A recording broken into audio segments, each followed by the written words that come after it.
The Empire had ruled the sector for 12,000 years. Their warships numbered in the millions. Their conquered species numbered in the hundreds. Every civilization in the known galaxy understood one simple truth. They were the most powerful force in existence. No one challenged them. No one dared to even try.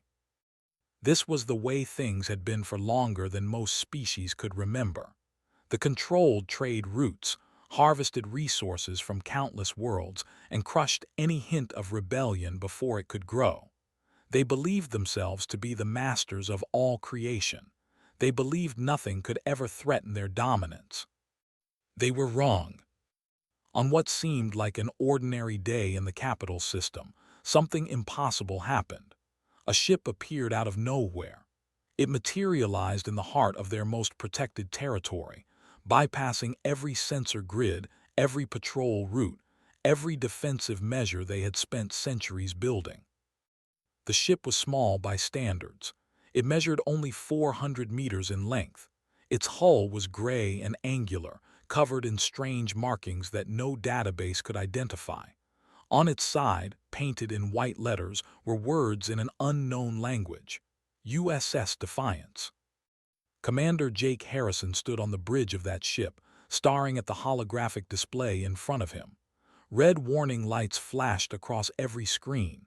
Alarm tones filled the air.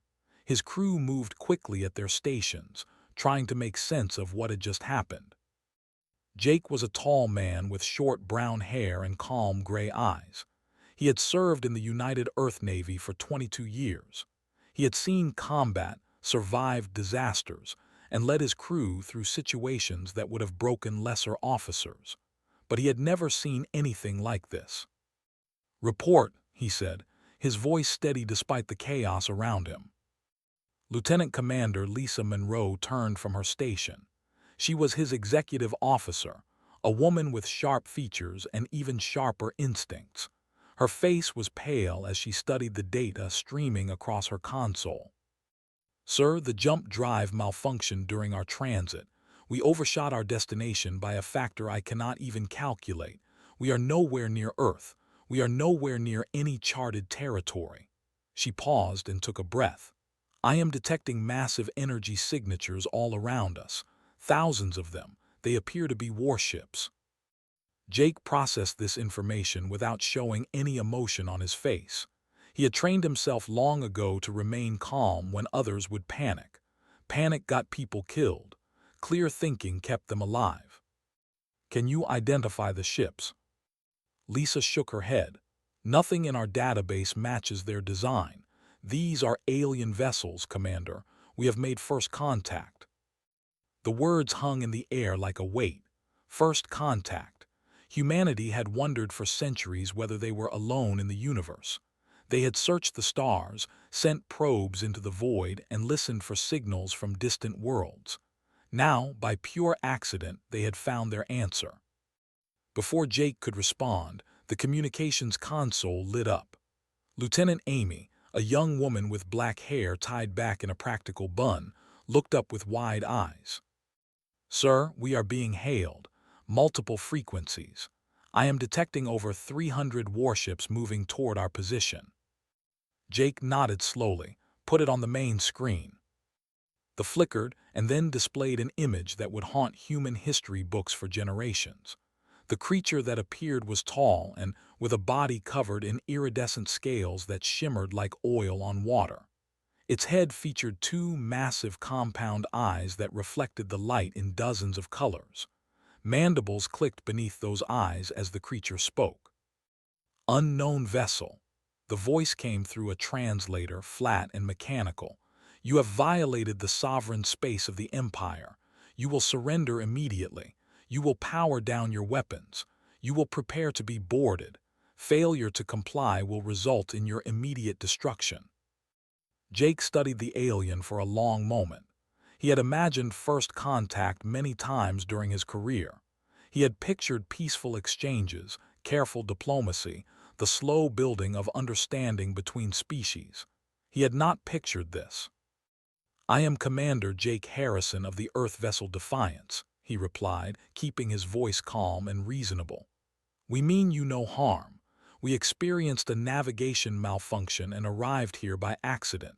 We would like to leave peacefully. If you could provide us with stellar coordinates, we will be on our way." The commander made a sound that might have been laughter. Its mandibles clicked rapidly, and its compound eyes seemed to shine with cruel amusement. "You misunderstand your situation, creature. No one leaves space. Your vessel will be seized. Your crew will be processed and assigned to labor colonies. Your technology will be studied and replicated. This is not a request. This is not a negotiation. This is your only warning." The transmission ended abruptly. Jake sat in silence for a moment. Around him, his crew waited for orders. He could see the fear in their eyes, the uncertainty. They were alone in hostile territory, surrounded by hundreds of enemy warships, with no hope of reinforcement or rescue. Lisa spoke quietly. "Sir, they are powering weapons. I am reading energy buildups across their entire fleet." Jake made his decision. He had hoped for peace.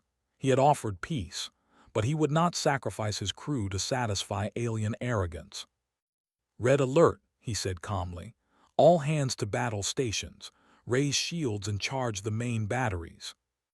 The lights on the bridge shifted to a deep red. Throughout the ship, men and women ran to their positions. Weapons systems came online with a low hum that vibrated through the deck plates. Jake opened a channel to the fleet. "I am going to give you one chance to reconsider. Stand down and let us leave, or you will regret what happens next." The only response was the sight of 300 warships opening fire. What happened in the next 4 minutes and 37 seconds would change the course of galactic history. The human warship moved with a speed and precision that everything they understood about physics. It danced between energy beams that should have torn it apart. Its weapons fired in patterns so complex that no targeting computer could predict them. One by one, the ships began to explode. Their shields, which had withstood attacks from every known species, failed instantly against human weapons. Their hulls, designed to survive the harshest conditions in space, were torn apart like paper. When it was over, the USS Defiance hung alone in a field of debris. 300 warships had been reduced to scattered wreckage. The most powerful fleet in the sector had been annihilated by a single vessel from an unknown species. On the bridge, Jake Harrison let out a long breath. His ship had survived, but he understood that their problems were only beginning. They had just made enemies of an empire that spanned thousands of worlds. "Damage report," he said quietly. Chief Engineer Cole responded over the intercom. "Minor hull damage on decks 7 and 12. Shields held through most of the engagement. The jump drive is still offline. I need time to repair it." Jake nodded. "How much time?" 6 days, maybe 5 if we push hard." 5 days. They would have to survive in hostile territory for 5 days before they could even attempt to return home. Lisa moved to stand beside him. "Sir, what do we do now?" Jake looked at the debris field on the. Somewhere out there, word of what had happened was already spreading. They would send more ships. Other species would hear the news. The galaxy was about to learn that humanity existed. "We find a quiet place to hide," Jake said. "We make our repairs, and we hope that no one else decides to pick a fight before we can get home." It was a simple plan. It would not remain simple for long. News traveled faster than light in the connected galaxy. Within hours of the battle, every major civilization in the known sectors had received reports of what had happened in space. The information spread through trade networks, diplomatic channels, and intelligence services. By the time the debris from the destroyed fleet had finished cooling, half the galaxy knew that something impossible had occurred. High Arbiter of the Dominion Council sat alone in his private chambers, reviewing the sensor data for the 6th time. He was an old being, his blue skin wrinkled with age, his 3 hearts beating in a rhythm that had grown irregular with stress. He had served the Dominion for over 200 years. He had witnessed wars, treaties, and the rise and fall of civilizations, but he had never seen anything like this footage. The recording showed the human vessel moving at speeds that should not have been possible. It dodged weapons fire as if it could predict where each shot would land. Its own weapons cut through shields like a blade through smoke. The entire engagement lasted less than 5 minutes, and at the end of it, 300 of the most advanced warships in the sector had been reduced to floating rubble. "This cannot be accurate," muttered to himself.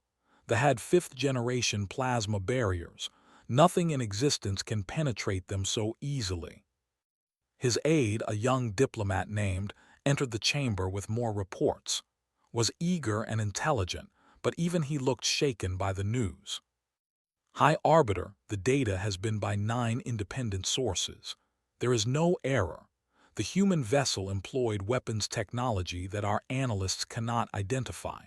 Some believe it may be a form of directed antimatter projection. Others think it might be something even more advanced." Closed his eyes and tried to calm his racing hearts. The Dominion had spent centuries believing themselves to be among the most advanced civilizations in the galaxy. They had watched the Empire with careful respect, never daring to challenge such power directly. They had accepted their place in the galactic order. And now a single ship from a species no one had ever heard of had shattered that order in less than 5 minutes. Far across the sector, the USS Defiance had moved to a small moon orbiting an uninhabited gas giant. The moon had no strategic value and no resources worth harvesting. That was precisely why Jake Harrison had chosen it. He needed time to repair his ship, and he needed to avoid attention while doing so. Chief Engineer Cole worked without rest for 18 straight hours. He was a stocky man with graying hair and hands that were always stained with grease or lubricant. He knew the Defiance better than anyone, having served aboard her since her construction 10 years ago. The jump drive was his responsibility, and he took that responsibility seriously. "The main coil array is burned out," he reported to Jake over the intercom. "That is what caused the malfunction. We jumped at a bad angle and the whole system overloaded. I can rebuild it, but I need parts we do not have." Jake frowned. "Can you fabricate them?" "Some of them, others I will need to improvise. I have done more with less, Commander. Just give me time." Time was the one thing Jake was not sure they had. He stood on the bridge, watching the sensor displays for any sign of approaching ships. Lisa sat at her station nearby, running continuous scans of the surrounding space. "Nothing yet," she said, anticipating his question. "But it is only a matter of time. They will send another fleet, and this time they will send enough ships to make sure we cannot fight our way out." Jake nodded slowly. He had been thinking the same thing. Their victory in the first battle had been decisive, but it had also made them the most wanted targets in the sector. Every faction would want to know more about this mysterious human vessel. Some would want to capture it. Others would simply want to destroy it before it could become a threat. In her small communications alcove, Amy worked to intercept and translate alien transmissions. Her specialty was linguistics, and she had spent years studying the theoretical frameworks for understanding unknown languages. Now she was putting that training to practical use, building translation algorithms from the fragments of speech she captured from nearby signals. "Commander," she called out, her voice tight with concern, "I am picking up a lot of traffic on alien frequencies. Most of it I cannot translate yet, but there is one phrase that keeps appearing over and over." Jake walked to her station. "What phrase?" Amy looked up at him with troubled eyes. "The closest translation I can manage is the destroyers have come. Some variations say the Endbringers or the Death Walkers. I am hearing it from multiple sources, multiple species. They are all talking about us." Jake absorbed this information in silence.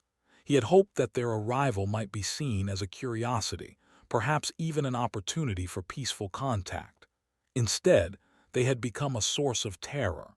A single battle had transformed humanity from an unknown species into a galactic nightmare. "Keep monitoring," he said. "Let me know if anything changes." He returned to the command chair and sat down heavily. Lisa watched him with concern. "You look tired, sir." "I am tired, but I cannot afford to rest, not until we have some idea of what we are dealing with." Lisa hesitated before speaking again. "Sir, I have been reviewing the battle data. Our weapons performed beyond specifications. Our shields held against attacks that should have damaged them. I do not understand how we won so completely." Jake had been thinking about that too. The Defiance was a capable ship, but she was not designed to defeat entire fleets single-handedly. Something about human technology seemed to be fundamentally different from what these alien species used. More efficient, more powerful, more advanced. "Maybe we got lucky," he said, though he did not believe it. "With respect, sir, luck does not explain what happened. We outmaneuvered 300 ships. We destroyed them all without taking serious damage. That is not luck. That is superiority." The word hung in the air between them. Superiority. It was not a word that humans usually applied to themselves when thinking about alien life. Most of human history had been spent wondering whether they would be the underdogs if they ever met another intelligent species. They had imagined themselves as primitive newcomers, struggling to catch up to ancient civilizations. Now it seemed that reality was the opposite. On the third day of repairs, Amy intercepted a transmission that made Jake's blood run cold. It was a coordinated communication between multiple species, all agreeing to share information about the human vessel. They were forming an alliance. They were pooling their resources, and they were making plans. "They are calling it the Coalition of Order," Amy reported. 14 different species have agreed to join. They are gathering their fleets in neutral territory. "How many ships?" Jake asked. Amy checked her data and went pale. "Thousands, maybe tens of thousands. They are planning something big." Jake stood up and walked to the main. Outside, the barren surface of the moon stretched toward the horizon, gray and lifeless. Beyond it, the gas giant hung in the darkness like a massive eye watching them. Somewhere out there, a coalition of alien civilizations was preparing to hunt them down. They had 4 days until the jump drive would be ready. 4 days to survive against an enemy that feared them enough to unite an entire galaxy. Jake said into the intercom, "I need you to work faster." "I am working as fast as I can, Commander." "Work faster anyway, because if we are still here when those fleets arrive, none of us are getting home." Did not argue. He understood the stakes as well as anyone. On the bridge of the Defiance, the crew continued their work in tense silence. They were alone, far from home, surrounded by enemies. But they were also human, and humans had faced impossible odds before. They would face them again. The gathering took place at a station called the Nexus Point, a massive structure that floated in neutral space between the territories of a dozen different empires. For centuries, the Nexus Point had served as a place of negotiation and trade. Rivals met there to discuss treaties. Enemies met there to arrange truces. It was considered sacred ground by nearly every civilization in the region. Now it had become a war council. Representatives from 14 spacefaring civilizations filled the main assembly chamber. They came in all shapes and sizes. Some walked on 2 legs like humans. Others crawled on many limbs or floated in specially designed mobility units. Some breathed oxygen while others required methane or ammonia atmospheres contained in sealed helmets. They had nothing in common except one thing. They were all terrified. Grand Admiral of the military stood at the central podium. His body was tense with barely controlled rage. The destruction of his fleet had been the greatest military defeat in history, and he intended to make sure it would not go unanswered. "You have all seen the footage," he began, his mandibles clicking with each word. "You have all reviewed the sensor data. A single vessel from an unknown species appeared in our space and annihilated 300 of our finest warships. This is not a rumor. This is not an exaggeration. This happened. A murmur rippled through the chamber. Delegate of the collective leaned forward in her seat. She was a tall being with pale silver skin and large dark eyes that seemed to absorb light rather than reflect it. Her people were known as scholars and scientists rather than warriors, and she had come to the gathering with more questions than answers. "What do we know about this species?" she asked. "Where do they come from? What are their intentions?" Turned his compound eyes toward her. "We have traced their origin to a small region of space in the outer spiral arm, a zone we have long ignored due to its lack of strategic value. The inhabitants call themselves humans." "Humans," repeated, testing the word. "And what do we know about them?" "Almost nothing. They appear to be a relatively young species. Our intelligence suggests they have only been capable of interstellar travel for 2 or 3 centuries, but their technology is beyond anything we have ever encountered." Paused, and when he spoke again his voice was heavy with reluctant admission. "Their weapons pierced our shields as if they did not exist. Their ship moved faster than any vessel we have ever recorded. Their defensive systems absorbed our attacks without apparent damage." Another delegate spoke up.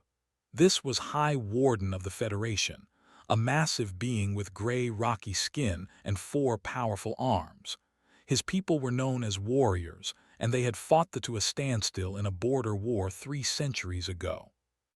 "You are telling us that a single ship from a species we have never heard of possesses technology superior to all of ours. How is that possible?" "I do not know how it is possible," replied.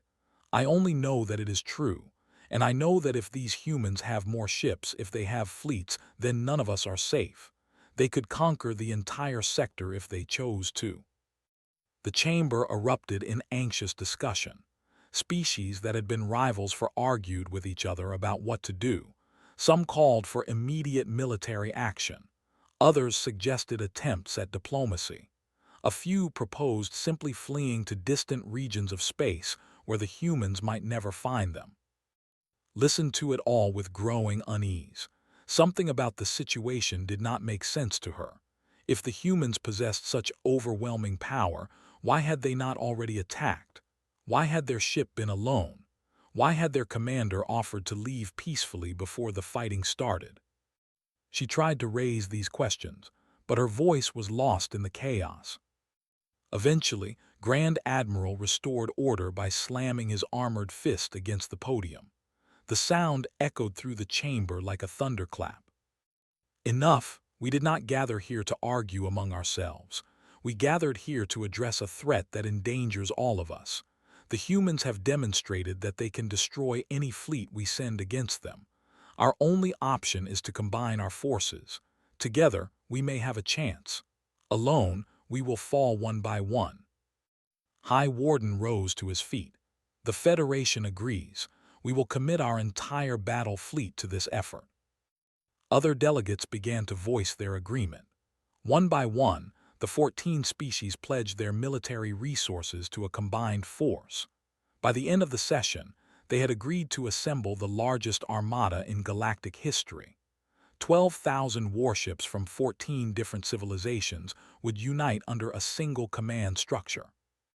They called themselves the Coalition of Order. Their mission was simple: find the human and destroy it before humanity could mobilize for war. Strike first, strike hard, and eliminate the threat before it could grow. Was chosen to lead the combined fleet. His defeat had given him more knowledge of human capabilities than anyone else possessed, and his rage ensured that he would pursue the mission with absolute dedication. "We will depart in 5 days," he announced. "Use that time to gather your forces and prepare your ships. When we move together, and we do not stop until the human threat has been eliminated." The delegates filed out of the chamber, each returning to their own ships to relay the decision to their governments. Was among the last to leave. She walked slowly, her mind troubled by doubts that she could not shake. She found herself stopping at a viewport that looked out into the endless darkness of space. Somewhere out there, in a region her people had never bothered to explore, a species called humanity was waiting. They did not know that an armada was being assembled to destroy them. They did not know that the galaxy had united against them. Or did they? The human vessel had shown technology far beyond anything the Coalition possessed. Was it possible that they were already aware of what was happening? Was it possible that they were preparing their own response? Felt a chill run down her spine. The Coalition was acting out of fear, rushing to destroy an enemy they did not understand. But what if that fear was causing them to make a terrible mistake? What if the humans were not actually a threat? What if they were simply explorers who had stumbled into the wrong part of space at the wrong time? She thought about the sensor footage she had reviewed. The human commander had offered to leave peacefully. He had asked for coordinates so he could return to his own territory. It was the who had attacked first, who had refused to negotiate, who had demanded surrender without discussion. What if the battle could have been avoided entirely? Made a decision. She would not join the attack. She would find the human ship herself and attempt to communicate with them directly. She needed to understand these beings before she could accept the Coalition's plan to exterminate them. It was a dangerous choice. If the Coalition discovered what she was doing, they would view her as a traitor, but had spent her entire life in pursuit of knowledge, and she could not participate in genocide based on ignorance. She returned to her ship and ordered her pilot to plot a course toward the last known position of the human vessel. The journey would take 3 days. By the time she arrived, she might find nothing but empty space. Or she might find answers that would change everything. Either way, she was committed. The Coalition had chosen war, chose truth. She would learn what the humans really were, even if it cost her everything. Behind her, the nexus point grew smaller in the viewport as her ship accelerated into the void. Ahead lay uncertainty, danger, and the possibility of discovery. Faced it with open eyes. Whatever happened next, she would face it knowing that she had tried to understand before she condemned. It was the only path her conscience would allow. Jake Harrison had made a decision that his crew questioned but ultimately supported. Rather than hiding in silence and waiting for the repairs to finish, he ordered Amy to broadcast a message on all known frequencies. It was a risk, but Jake believed that communication was better than silence. "This is Commander Jake Harrison of the Earth vessel Defiance," the message said. "We have no hostile intentions toward any species in this region. Our presence here was accidental, the result of a navigation malfunction. We wish only to return to our own territory. We are willing to share information and establish peaceful relations with any civilization that approaches us without hostility." The message played on repeat for 2 full days. There was no response. The silence weighed heavily on everyone aboard the ship. They knew that alien forces were gathering somewhere out there. They knew that time was running out. On the 3rd day, something changed. Lisa Monroe spotted it first on her sensor display. A small vessel was approaching from the outer edge of the system. It moved slowly, almost cautiously, and it made no effort to hide its presence. "Single ship," Lisa reported. "No weapons charge detected. It appears to be civilian in design." Jake studied the display with narrowed eyes. "Any identification?" "Marking matches records from our intercepts. Collective. They were one of the species mentioned in the Coalition communications." Jake considered his options. This could be a trap, a scout sent to locate them before the main fleet arrived. But the ship was alone, unarmed, and approaching openly. That suggested something different. "Let them come," he said, "and prepare a welcome party." The vessel docked at the Defiance's main airlock 2 hours later. Jake waited there personally, accompanied by Lisa and a small security team. He did not know what to expect, and he wanted to be ready for anything. The airlock opened with a soft hiss, and delegates stepped through. She was tall and slender, with silver skin that seemed to shimmer slightly in the artificial lighting. Her large, dark eyes moved across the welcoming party with obvious curiosity, studying each human with intense focus. She wore simple robes of deep blue fabric, and she carried no visible weapons. "I am of the collective," she said. Her voice was soft but clear, translated through a device attached to her collar. "I come alone and in peace. I wish to understand your people."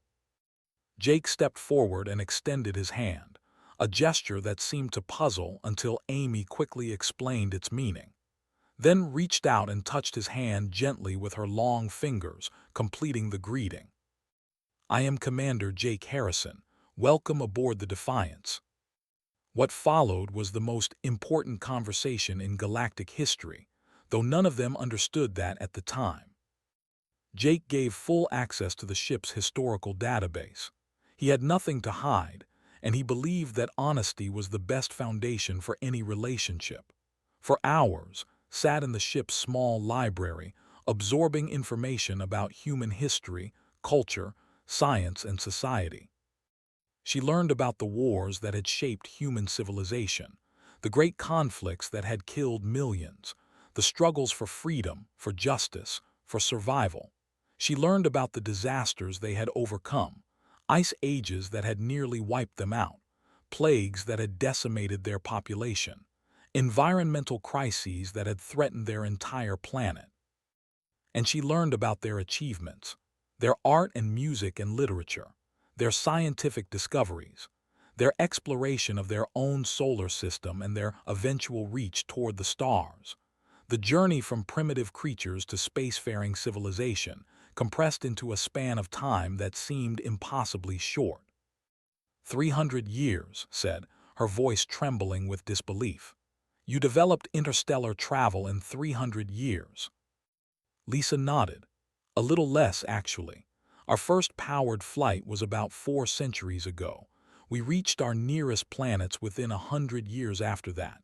We discovered faster-than-light travel about 2 centuries ago and have been expanding ever since. Stared at her with an expression that might have been awe or fear or both. Do you understand what you are saying? Most species require thousands of years to achieve what you have done. Some require tens of thousands. The needed nearly 50 to reach their current level of technology. We know we developed quickly, Jake said. We have never really understood why. Rose from her seat and walked to a viewport that showed the stars outside. Her reflection stared back at her, silver and ghost-like against the darkness. I have a theory, she said quietly. Your world must have been harsh, unforgiving. Only a species constantly under pressure would evolve to advance so rapidly. You were forced to adapt or die over and over again, and each time you adapted. Jake thought about that. Human history was certainly filled with hardship. Predators, disease, natural disasters, competition for resources. Every generation had faced challenges that could have ended their existence, and every generation had found ways to overcome them. Maybe that is part of it, he admitted. But I think there is something else too. We are never satisfied. We always want to know more, see more, do more. We call it curiosity, or stubbornness depending on who you ask. Turn back to face him. The Coalition believes you are a threat. They are gathering a fleet of 12,000 ships to find you and destroy it. They are afraid of what you might become. The words hit Jake like a physical blow. 12,000 ships. Even with the Defiance's superior technology, those numbers were overwhelming. And even if they could win such a battle, Earth did not have enough ships to protect itself from that kind of assault. We do not want war, Jake said firmly. We never wanted any of this. We were just trying to go home. Studied his face for a long moment. I believe you, and that is why I am here. I needed to understand before I could decide what to do. What will you do? Was silent for several seconds before answering. I will send everything I have learned to the archives. My people will know the truth about humanity, and I will send a message to the Coalition. I will tell them that they are making a terrible mistake. Lisa spoke up. Will they listen? I do not know. Fear is a powerful force. It makes people do things they would never do otherwise. The coalition is afraid because they have never encountered anything like you. Your existence challenges everything they believed about their place in the universe. Jake nodded slowly. He understood fear. He had seen what it could do to people, how it could drive them to terrible decisions. But he also knew that fear could be overcome. Understanding could replace ignorance. Trust could replace suspicion. It would not be easy, but it was possible. Send your message, he said. Tell them we want peace. Tell them we are willing to talk, to negotiate, to find a solution that does not involve more fighting, but also tell them this. He paused and made sure was looking directly into his eyes. If they attack us, if they threaten our home, we will defend ourselves. We did not choose this conflict, but we will not run from it either. Held his gaze for a long moment, then she nodded once. I will tell them everything. She composed her message carefully, including the historical data, her observations, and her conclusions. She sent it to the archives, to the coalition leadership, and to every species that had joined the alliance against humanity. The message was received, it was reviewed, it was discussed, and it was ignored. The coalition fleet launched 3 days later.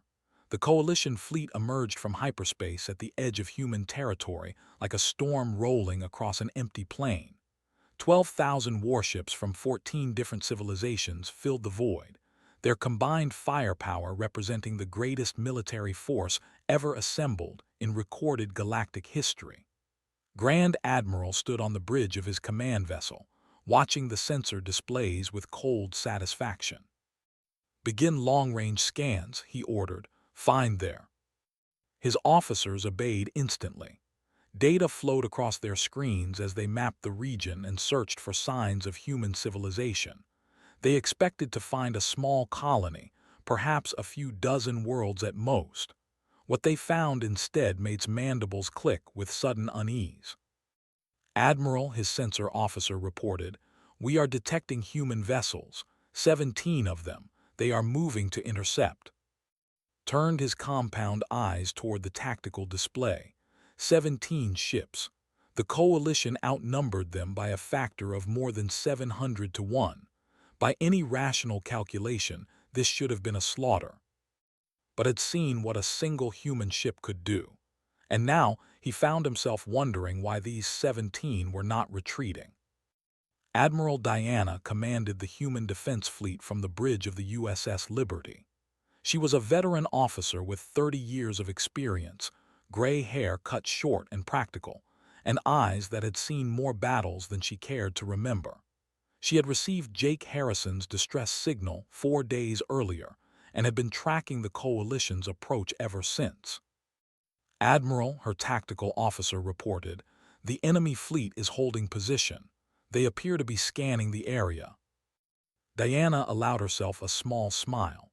She knew what the aliens were doing. They were looking at their sensors, counting the human ships, and trying to understand why 17 vessels would face 12,000 without retreating. The answer was simple. Humans did not run from threats to their home. She opened a communication channel that her officers had spent days calibrating to reach the alien fleet. Coalition fleet, this is Admiral Diana of the United Earth Navy. You have entered human territory with clear hostile intent. I am giving you one chance to withdraw. Take it. The response came from Grand Admiral himself. His translated voice was harsh with contempt. You are outnumbered 700 to 1, human. Your arrogance will be your end. Surrender now and we may show mercy. Diana's smile faded into something harder and colder. We tried to warn you. She cut the channel and turned to her bridge crew. Every station was manned by someone she trusted with her life. They had trained together, fought together, bled together. They knew what was at stake. All ships, she said calmly, engage at will. What followed would later be called the Battle of the Threshold. It would be studied by military historians for centuries. analyzed and debated and reconstructed in countless simulations. But no simulation could truly capture what happened in those 23 minutes.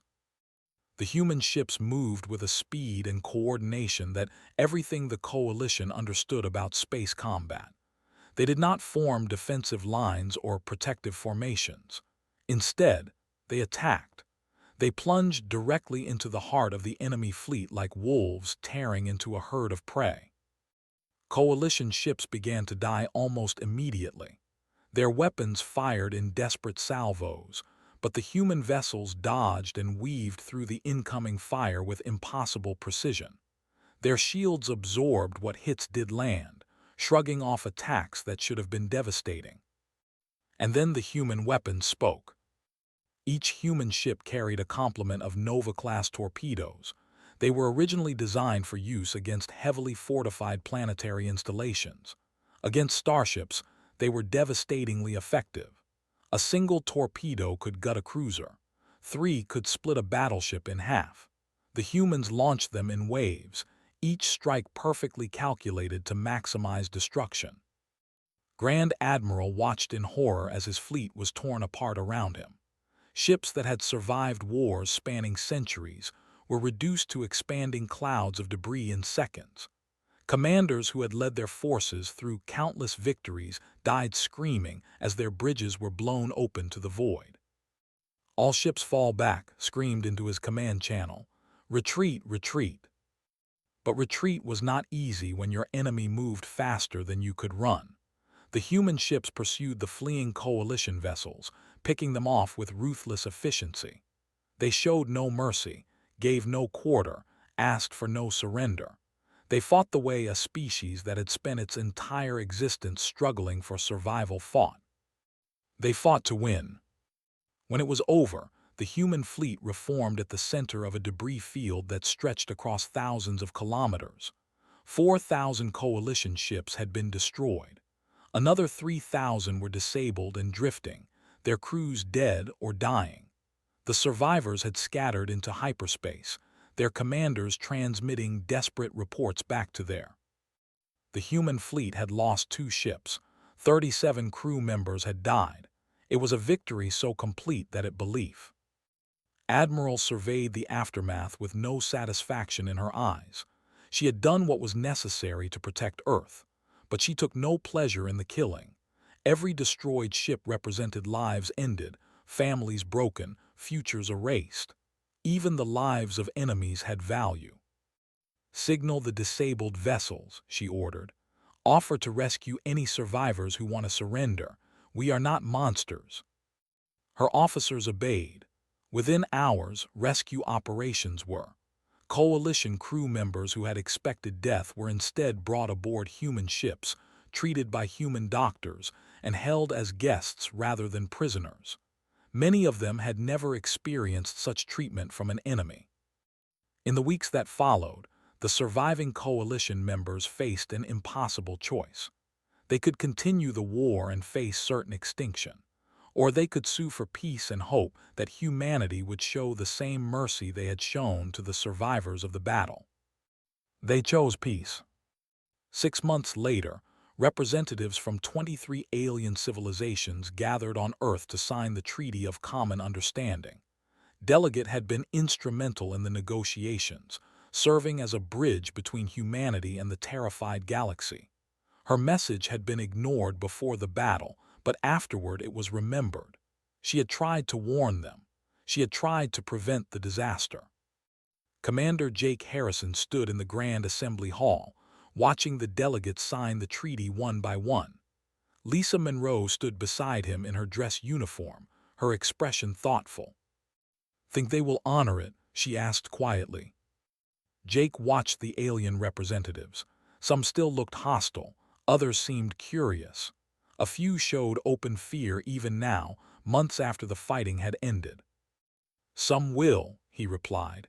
"Some will not, but the ones who do might discover that humans make better friends than enemies." Approached them, her silver skin pale in the assembly hall lights. "Your species continues to surprise me, Commander. You had the power to conquer us all. Instead, you offered partnership." Jake shrugged. We have tried conquest before among ourselves. It never works the way you hope. Better to build bridges than burn them. Tilted her head in a gesture that Jake had learned meant curiosity. And if someone tries to burn the bridges you have built? Lisa answered before Jake could. Then we remind them why they were afraid of us in the first place. Studied her for a moment, then nodded slowly. An honest answer, perhaps the most honest anyone has given me since this all began. In the years that followed, humanity's reputation spread to every corner of the galaxy. They were known as the species that could not be conquered, could not be intimidated, could not be stopped. Ancient empires treated human ambassadors with careful respect. Powerful civilizations thought twice before threatening human interests. But humanity was also known for something else. Their willingness to help those who asked. Their curiosity about new cultures and new ideas. Their strange insistence on treating all sentient beings as potential friends rather than inevitable enemies. The galaxy had expected destroyers. Instead, they got something far more complicated. They got humans, fierce and gentle, terrifying and kind, capable of both terrible violence and remarkable compassion. It was not what anyone had anticipated, but it was exactly what humanity had always been.